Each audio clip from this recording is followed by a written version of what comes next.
Hello everyone, welcome back to the new vlog. So कसे आहात सगळे? आणि चला, आजचा आपला मेनू आहे मँगो लस्सी. आता उन्हाळ्याचा सीझन चालू झाला आहे आणि हेल्दी गोष्टी खाणं इज इम्पॉर्टंट. आणि लस्सी ऑलवेज हेल्दी असते कारण की ती आपल्या बॉडीसाठी थंडावा क्रिएट करते. आणि मी आज बनवणार आहे मँगो लस्सी कारण की आता आपण वर्षभर वेट करून झाल्यानंतर मँगोज आता मार्केटमध्ये आलेच आहेत.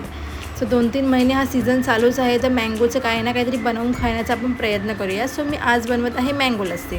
लास्ट टाईम मी बनवलं होतं आमरस, त्याचासुद्धा मी ब्लॉग टाकला आहे. जर तुम्ही बघितला नसेल तर तोसुद्धा बघून घ्या. आणि आता आपण मँगो लस्सी बनवण्यासाठी तुम्हाला जास्त काही नाही, तर फक्त मेन मँगो आणि त्याच्यानंतर दही, म्हणजे आपण दही आणि शुगर किंवा जॅगरी पावडर या 3च गोष्टी लागणार आहे. या 3च गोष्टीचा यूज करून मी मँगो लस्सी बनवणार आहे. बाकी सगळेजण फ्लेवरसाठी त्याच्यामध्ये वेलची वगैरे सगळं तुम्ही टाकू शकतात, पण ते ऑप्शनल आहे. सो चला तर आपण स्टार्ट करूया. पहिला तर आपण मँगोला अशा बारीक बारीक पद्धतीने कट करा. तुम्हाला जसं काही करायचं आहे तसं करू शकतात.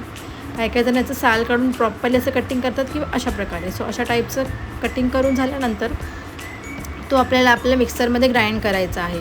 जर तुम्हाला मिक्सरमध्ये ग्राइंड करणं ऑप्शनल आहे, तुम्ही असंही ते दहीमध्ये मिक्स करून तुम्ही त्याला हे बॅटल करू शकतात. पण जर मिक्सरमध्ये केलं तर जसं पातळ बनतं, पण ठीक आहे, आपल्याला जसं आपल्याला हिशोबाने आपण बनवायचं आहे. तर असे मी बारीक मँगोचे पीसेस करून घेतले. तुम्हाला जितक्या क्वांटिटीमध्ये मँगो पाहिजे आहे आणि लस्सी पाहिजे त्याच्या हिशोबाने तुम्ही मँगो घ्या. तर मी 2 मँगो कटिंग करून चांगलं 2-3 ग्लास माझी लस्सी बनली होती. सो 2 मँगो आणि त्याच्यामध्ये 2 कटोरी दही टाका आणि त्याच्यामध्ये 1 चमचा शुगर टाका. शुगर हीच ऑप्शनल आहे.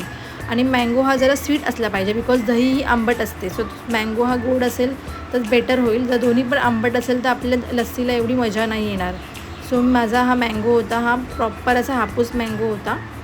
सो आणि तो खूप गोड होता. सो त्याच्यामध्ये जास्त काही मी शुगर ॲड केली नाही. सो अशा प्रकारे मी मिक्सरच्या भांड्यामध्ये आपला जो कटिंग केलेला मँगो आहे तो त्याच्यामध्ये मी ॲड केला. आणि त्याच्यानंतर मग हे बघा, दही चांगली फ्रेश दही घ्या, जी डेअरीमधून आणा किंवा घरी होममेड पण असेल तरी बेटर आहे. होममेड असेल तर अजून खूप चांगलं आहे. सो मी डेअरीमधून चांगली फ्रेश दही आणली होती, अशी जाडसर. सो ती अशी प्रॉपर आपल्या मँगोच्या याच्यामध्ये मिक्स करायची भांड्यामध्ये. आणि त्याच्यानंतर ती अशी प्रॉपर अशी मिक्स करायची. आणि त्याच्यानंतर तुम्ही त्याच्यामध्ये स्वीटनेससाठी त्याच्यामध्ये शुगर ॲड करा किंवा जॅगरी पावडर. सो मी त्याच्यामध्ये जॅगरी टाकली. आणि आता तुम्हाला जर पाहिजे असेल तर तुम्ही याच्यामध्ये वेलची पूडसुद्धा ॲड करू शकता, ऑप्शनल आहे. पण जर तुम्हाला फ्लेवर आवडत असेल तर तुम्ही त्याच्यामध्ये नक्की वेलची पूड टाका. मला नाही आवडत वेलचीचा इतका फ्लेवर, त्याच्यामुळे मी नाही टाकली. सो बघा, अशा प्रकारे लस्सी आपली बनली आहे. थोडा टाईम फ्रीजमध्ये ठेवा आणि त्याच्यानंतर आपल्या ग्लासमध्ये टाकून मस्तपैकी ड्रायफ्रूट्स टाका खूप सारे आणि केसर टाका आणि लस्सी पिया. Thank you for watching. व्हिडिओ आवडला तर लाईक, शेअर, सबस्क्राईब करायला मात्र विसरू नका. Bye, take care.